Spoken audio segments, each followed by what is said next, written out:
여러분 안녕하십니까? YTN 시청자를 위한 옴부즈만 프로그램 시청자의 눈입니다. 먼저 뉴스 진단 시간입니다. 이번 주엔 어린이집 아동학대 사건 관련 보도를 모니터했습니다. 이정남 시청자평가원과 사회부 한연희 기자 함께하겠습니다. 안녕하십니까? 안녕하십니까? 네, 어린이집 학대 사건이 사회적으로 엄청난 파문을 일으켰는데 관련 보도 어떻게 보셨습니까? 네, 지난 8일 인천 송도의 한 어린이집에서 아동 폭행 사건이 발생했는데요. 사회적 충격을 몰고 오면서 파장이 갈수록 커지고 있습니다. 보육교사가 4살 밖의 여자 어린이에게 무자비한 폭행을 가한 영상은 온 국민이 경악을 넘어 심각한 우려감을 불러왔습니다. 이 사건뿐만이 아니라 18일에는 인천 부평의 한 어린이집에서도 보육교사가 4살 반 원생들을 주먹이나 손바닥 등으로 머리 등을 때리고 밀치는 장면이 CCTV에 찍혀 경찰이 수사에 나섰고, 또 16일에도 서울 시내 한 어린이집 교사가 유아를 화장실에 가둬 학대한 사실이 밝혀졌습니다. 이 외에도 전국 곳곳에서 어린이집 아동학대 신고가 잇따르고 있습니다. YTN은 어린이집 아동학대 사건에 지속적인 관심을 갖고 후속 보도를 했는데요. 이런 일련의 어린이집 아동학대 사건의 원인이 어디에 있는지 궁금합니다. YTN의 보도는 전문가들과 문제점을 진단하고 비판한 것은 돋보였으나 아동학대 영상을 지나치게 반복적으로 보여줘 일부 시청자는 트라우마가 생길 정도라는 의견이 올라오기도 했는데요. YTN 역시 문제점을 인식해 자극적인 폭행 장면 전에 스틸로 영상을 처리한 것은 옳은 판단으로 보입니다. 앞으로도 YTN의 정확하고 날카로운 보도를 기대하겠습니다.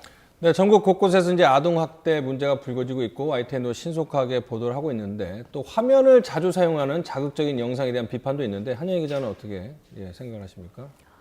네, 그렇게 시청자들이 여러 의견을 네. 내주셨습니다. 네. 그래서 저희도 예. 그것에 맞춰서 예. 영상을 지금 예. 정지를 하고 있는데요. 원인은 뭔가요? 아동학대 원인은? 네, 여러 가지 원인이 있을 예. 수 있지만 우선적으로 말할 수 있는 것이 예. 보육교사의 자격 조건입니다. 예. 앞서 인천 송도에서 아동을 폭행한 교사의 경우 인터넷으로 교육과정을 이수하고 또 자격증을 딴 것으로 확인됐습니다. 이렇게 보육교사 자격을 따는 것이 너무 쉽고 누구에게나 열려있다 보니 인격에 문제가 있는 사람을 걸러낼 수 없다는 점이 문제가 되고 있습니다. 때문에 이런 학대 문제가 끊이지 않는다는 지적인데요. 반면에 어린이집 교사들의 열악한 근무 여건이 학대의 원인이라고 말하는 사람들도 있습니다. 자격 조건을 강화해서 좋은 인재들이 들어올 수 있는 구조를 만들기 위해서는 근무 여건과 처우가 개선돼야 한다는 건데요. 현재 어린이집 교사들은 밥 먹을 시간도 없이 아이들을 돌보고 있는데 그에 비해서 임금은 굉장히 낮은 것으로 알려지고 있습니다. 일에 대해서 충분히 보상을 받지 못하는 상황에서 어린이집 교사들에게 개인의 사명감만을 요구할 수는 없다는 겁니다. 또 하나 원인이라고 할 수 있는 부분이 어린이집 평가 단계에서 교사의 인성 부분은 무시되고 있다는 겁니다.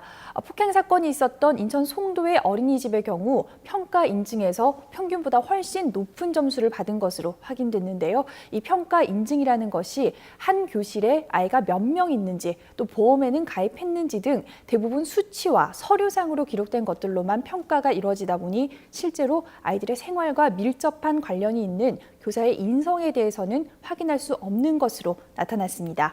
마지막으로 우리 사회에 학대에 대한 엄격한 기준이 없었던 점도 원인이 될 수 있습니다.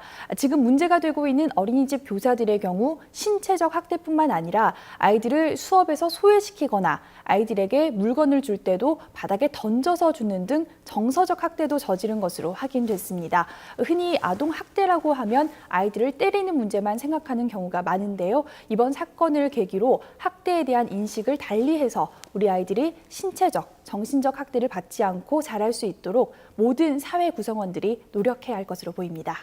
네, 이번 사건을 통해서 아동학대나 어린이집과 관련된 여러 가지 이제 문제점이 드러났고 보완책도 발표가 됐는데, 또 어떤 면을 좀 짚어봐야 할까요? 네, 정부의 대책에 관련해서 말씀드리고 싶은데요. 네. 지난 16일 네. 정부는 어린이집 CCTV 설치 의무화, 또 일회 학대 시 즉시 폐쇄와 같은 강력한 어린이집 아동학대 근절 대책을 내놨습니다.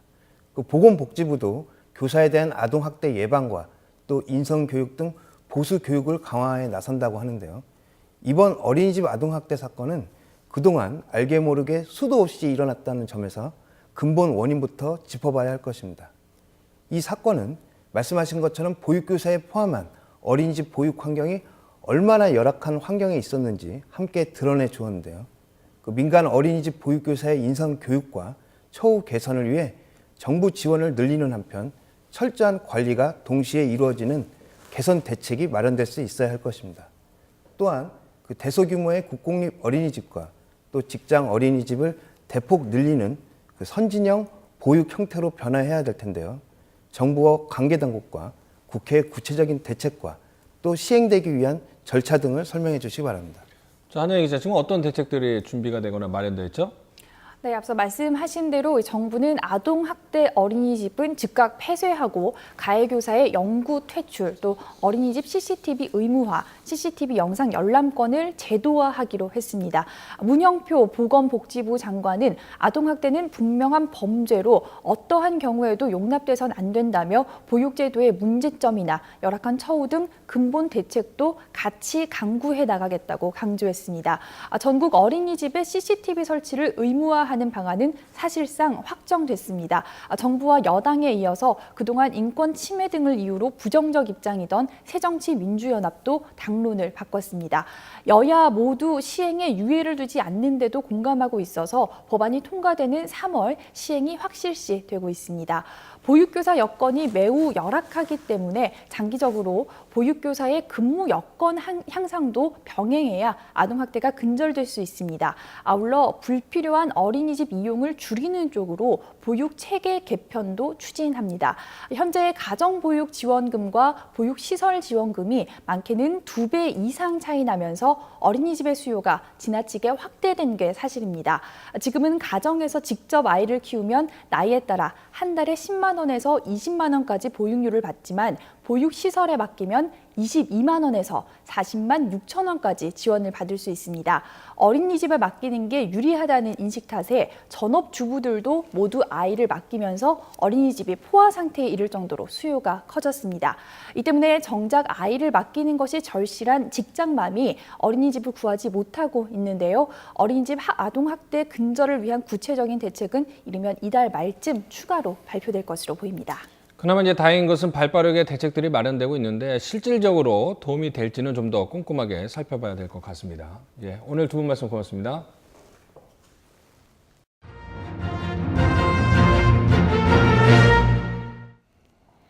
이번엔 시청자들께서 직접 만든 프로그램을 소개하는 시간입니다. 농림축산식품부에서 유실동물 방지 및 반환을 위해 동물등록제 UCC 공모전을 열었는데요. 여기서 장려상을 받은 작품 함께 보겠습니다. 두부야 어딨어? 두부야! 두부야!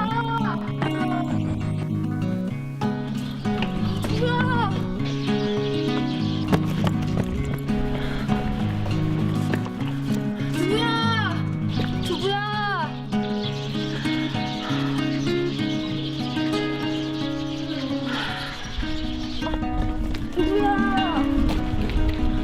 두부야! 두부야! 두부야! 두부야! 저기요! 두부야! 두부야! 누나가 얼마나 찾아다녔는데! 아이고, 감사합니다! 감사합니다!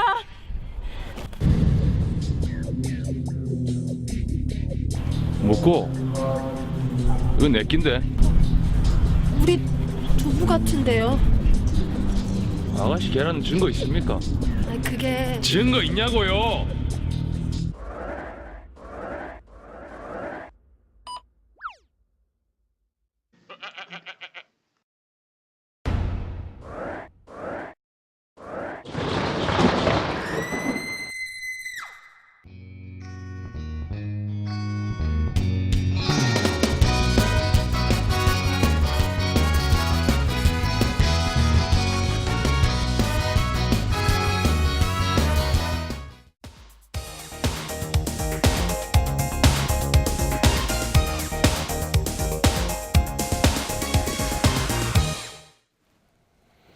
지상파 DMB 채널인 YTN DMB 프로그램을 평가하는 내가 본 YTN 순서입니다. 이번 주엔 이홍렬의 소나기에 대한 김정수 평가원의 의견을 들어보겠습니다. 안녕하세요. YTN 시청자평가원 김정수입니다. 돈에 대한 이야기를 하는 것이 왠지 불편하던 시절이 있었습니다. 부자가 되려는 열망을 그대로 드러내는 것이 고상하지 않게 느껴지던 때였지요. 이제는 누구나 부자가 되고 싶어 하고 그것을 표현하는 것을 이상하게 생각하지 않습니다. 더구나 지금 전 세계적인 불황이 지속되고 있고 적은리까지 더해져 사람들은 미래 자신의 경제 상황에 대한 불확실성으로 불안해합니다. 그래서 재테크로 벼락부자가 되고 싶어서라기보다 눈높이를 하향 조정해 이른바 생계형 재테크에 관심이 많습니다. 많은 사람들의 관심을 반영하듯 지난주 이옥렬의 소나기에서도 재테크에 대한 주제로 강연을 했는데요. 오늘은 이 프로그램을 살펴보도록 하겠습니다.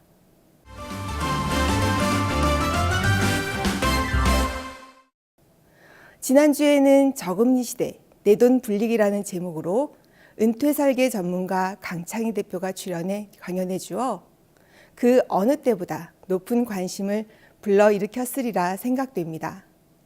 방송의 구성을 보면 강연 전 주제에 대해 패널과 간단히 이야기를 나누는 것으로 시작하였습니다. 뒤이어 강연자의 본격적인 강의로 이어지고 다시 강연자와 패널들이 주제에 대해 좀 더 깊이 있는 이야기를 나누는 흐름으로 짜여 있었습니다. 강연을 시작하면서 노인층의 상대 빈곤율이 OECD 국가 중 최고라는 뉴스 자료와 노후 대비가 부족하다는 자료 화면을 보여주었는데요. 짧은 영상이었지만 재테크의 중요성에 대한 경각심을 일깨웠고 이것은 본 강연에 대한 기대감으로 이어져 자료 화면을 적시적기에 잘 배치했다고 생각합니다. 또한 강연의 포인트가 되는 부분을 편집하여 강연 시작 전 보여줌으로써 시청자들로 하여금 강연에 대한 기대감도 높였다고 생각합니다. 약 10분가량 이어진 강연에서는 주택 수요와 공급 전망을 살펴봄으로써 저출산 시대 부동산에 대한 전망을 하며 집에 대한 생각의 전환이 필요함을 이야기하였습니다. 뒤이어 노후 자산 관리의 원칙, 금융상품의 종류, 금융상품 구입 시 유의점을 이야기하고 투자에 성공하려면 어떻게 해야 하는지에 대한 것으로 강연을 마쳤습니다. 강연이 끝나고 강연자를 포함한 4명의 패널과 진행자가 함께 이야기를 나누는 시간에서는 재테크에 대한 여러 궁금증을 질문하고 자유롭게 대답을 하는 형식으로 이루어져 있었습니다. 이옥렬 씨의 능숙한 진행 솜씨와 더불어 이경혜 씨의 재테크에 대한 경험담이 적절히 어우러져 자칫 지루할 수 있는 강연 프로그램에 재미를 더해 주었습니다. 또 전문가들의 조언에서 들을 수 있었던 맞춤형 포트폴리오 짜는 법이라던가 유동자산 없이 집만 있을 때 이를 활용하는 법에 대한 설명은 보조 화면과 함께 이해하기 좋게 설명해 주어 재미와 유용한 정보를 동시에 제공하는 시간이었습니다. 이 코너에 할애된 시간을 보면 20여 분으로 강연자의 강연 시간보다 다소 길다는 느낌이 들었지만 본 프로그램이 내세우는 강연 토크쇼라는 특성을 생각해 볼 때 적절했으며 그 내용도 강연 내용을 심화시키는 내용이었기 때문에 적당했다고 생각합니다. 특히 우리나라 사람들이 노후 준비로 연금 평균 42만 원이 준비된 것에 비해 적정 생활비는 260만 원이라는 그림 화면은 노후 준비에 대한 필요성을 시각적으로 잘 보여주어 피부에 와닿는 부분이었습니다. 마지막에서는 오늘의 한 줄 정리라는 코너를 이용하여 패널들이 이제껏 한 많은 이야기를 한 줄로 요약 정리하는 시간을 가졌습니다. 이는 오늘 강연 주제를 다시 일깨워주면서 방송을 자연스럽게 마무리하는 효과가 있었다고 생각합니다. 이렇게 볼 때 이옥렬의 소나기는 전체적으로 하나의 주제로 방송의 흐름이 자연스럽게 이어졌으며 강연만 하는 프로그램이 아니라 서로 같이 이야기를 나눈 코너가 있어 주제에 대한 사람들의 다양한 궁금증에 대해 이야기를 들어볼 수 있어서 더욱 집중하며 즐겁게 방송을 시청할 수 있었습니다. 하지만 조금 아쉬운 부분이 눈에 띄는데요. 방송의 전체적인 부분에서 노후 자산 관리의 원칙, 금융상품 구입 시 유의점, 투자에 성공하는 방법, 맞춤형 포트폴리오 짜는 법, 맞벌이 재테크 비법 등과 같이 강조하는 것을 번호를 붙여 자막으로 정리하는 부분이 비교적 빈도수가 많았다는 생각이 듭니다. 이런 자막이 많아지면 처음에 열심히 보던 시청자들도 피로도가 쌓이고 나중엔 뭐가 정말 중요한 것인지 알 수 없게 되는 경향이 있는 것 같습니다. 많은 정보를 담아주고 싶은 제작진의 마음은 충분히 느껴지나 편안한 시청에 방해가 되므로 정말 꼭 전달하고 싶은 한두 개만 정리 화면으로 구성되었으면 좋겠다는 생각이 들었습니다. 소통과 나눔이 있는 이야기, 이용렬의 소나기. 앞으로도 많은 사람들의 재미있고 유익한 강연을 만날 수 있는 방송 기대하겠습니다.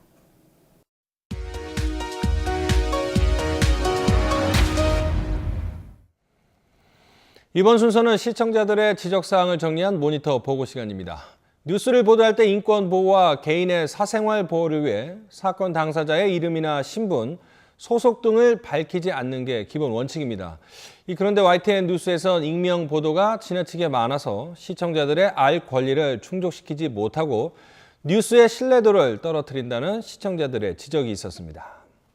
지난 21일 인물의 정석, 사인의 생이라는 뉴스를 내보냈습니다. YTN에선 이 소식을 전하면서 이름이 비슷한 가수 한 명, 이름은 누군지 못 밝히겠습니다 라고만 할 뿐 실명을 밝히지 않았습니다. 그런데 앞서 보도된 이슈 오늘에서는 힙합 가수 김우주라고 실명과 얼굴을 공개한 바 있어서 실명 보도의 잣대가 오락가락했습니다. 그리고 20일 검찰 사채왕 금품 수수 판사 영장 청구라는 기사에선 수도권 지방법원에서 근무하는 최모 판사라고 익명 보도했습니다. 하지만 다른 언론에선 실명과 얼굴을 모두 공개했는데 이 YTN도 실명 보도하는 게 낫다는 시청자 지적이 있었습니다. 또한 시청자들은 실명 보도의 기준을 보다 명확히 할 것을 요구했습니다. 다음으로는 화면의 문제인데요. 지난 21일 일본 대책 마련 부심, 동영상 합성 의혹도라는 기사에서는요. 그림자 방향 등을 근거로 합성 의혹을 제기했는데 방송된 영상으로는 합성 의혹의 그림자를 전혀 확인할 수 없었습니다. 또 20일에는 야구 심판 훈련 기사를 통해 올해부터 바뀌는 스트라이크 존에 대해 영상으로 설명했습니다. 그런데 아쉬운 점은 과연 이 영상을 통해 일반 시청자 가운데 야구를 잘 모르는 사람이 바뀐 것을 인식할 수 있었을까? 이런 의문이 들었다는 지적입니다. 이 붉은색 줄 같은 것들을 활용해 어떻게 변화가 되었는지 표시를 해주었다면 훨씬 가시성을 높이고 일반 시청자들도 이해할 수 있는 더 친절한 뉴스가 될 수 있었다. 이런 지적이었습니다.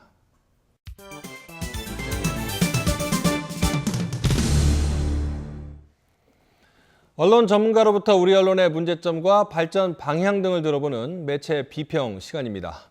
오늘은 이종혁 강원대학교 교수로부터 프레스 캠페인 내실을 다지자라는 주제의 논평 들어보시겠습니다. 2015년 1월도 거의 마무리되어 가고 있습니다. 매년 연초면 어김없이 모든 언론이 대담론의 프레스 캠페인을 내걸고 사회, 국가의 변화를 주장하곤 합니다. 이렇듯 언론들에게 새해 단골 손님이 된 프레스 캠페인은 1930년대를 기점으로 대중매체, 즉 라디오, 텔레비전의 발달과 보급에 따라 자연스럽게 등장했습니다. 언론을 통한 계몽운동과 유사한 공익활동의 필요성이 증대되었고 그로 인한 사회 변화 때문입니다. 언론이 여론을 환기시킬 목적으로 지면이나 조직을 동원해 일정 기간 지속적으로 행하는 보도활동을 프레스 캠페인이라고 합니다. 올해는 광복 70주년을 비롯해 경제 살리기, 부정부패 척결, 더 나아가 우리 사회의 시민성 회복을 위한 다양한 의제들이 요구되는 때입니다. 수많은 언론들이 각자의 특성에 맞는 명확한 의제를 선정하고 이를 선점해 나가면서 새로운 가치관과 규범을 이끌어가야 할 필요가 있다는 의미입니다. 사실 기업들이 주도하는 광고 및 홍보 캠페인은 해당 조직의 이익과 연계되어 있거나 그들의 주관적 판단에 기반을 두고 주제를 선정하는 경우가 많습니다. 다시 말해 매우 자의적으로 의제를 선정하고 이를 일방적으로 강요할 수 있다는 한계를 갖습니다. 이에 반해 프레스 캠페인은 공공문제, 즉 사회적으로 필요하다고 판단되는 거시적 문제에서부터 미시적인 문제까지를 다룰 수 있습니다. 프레스 캠페인을 통해 옳다고 생각되는 주장을 사회에 알리고 공중의 태도를 변화시켜 새로운 가치관이나 철학을 사회에 정착시킬 수 있습니다. 더 나아가 기획 보도와 연계하여 문제가 해결될 때까지 지속적인 취재가 가능하도록 계기를 마련해 주는 것이 프레스 캠페인입니다. 다음으로 프레스 캠페인은 비판적 속성을 유지할 수 있어야 합니다. 대담론이 아닌 소담론의 구체적 실천 과제를 제시해야 한다는 의미입니다. 하지만 지금까지의 프레스 캠페인은 두 가지 측면에서 한계를 갖고 있었습니다. 첫째는 한두 달 진행하고 흐지부지 되는 경우가 많다는 것입니다. 지속성의 한계를 의미하는 것입니다. 둘째는 캠페인 메시지를 전달하는 방식에 있어 일방적 광고 형식에만 의존하는 한계입니다. 전달 방식과 시기에 있어 한계를 노출했던 것인데요. 프레스 캠페인은 단순히 광고 및 몇 건을 할애해서 단기간에 보도를 집중하는 것이 아닙니다.